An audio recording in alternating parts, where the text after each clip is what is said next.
পিনাকি প্রশ্ন তুলেছেন, তাইলে বুঝে নেন কে হাদিকে গুলি করছে। এটা সাধারণ গুন্ডার কোনো কাজ হতেই পারে না, এর জন্য বিশেষ ট্রেনিং লাগে। তার মানে কি এই হামলাকারী কি কোনো বিশেষ বাহিনীর ট্রেনিং প্রাপ্ত, নাকি ভাড়াটে কোনো শার্প শুটার? পিনাকি তো বললেন এটি প্রফেশনালের কাজ। এবার আসুন দেখি আমরা তথ্যের সাথে একটু মিলে দেখি।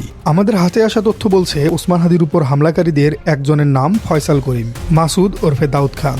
এই ছেলের প্রোফাইল ঘাটলে আপনি শিউরে উঠবেন, সে কোনো নিছক ছিটকে চোর নয়। এই তো গত বছরের ঘটনা, 8 নভেম্বর 2024 ঢাকার আদাবরে একটি স্কুলে ঢুকে অস্ত্রের মুখে জিম্মি করে 17 লাখ টাকা লুট করেছিল এই দাউদ খান। সে সময় পুলিশ তাকে গ্রেপ্তারও করেছিল।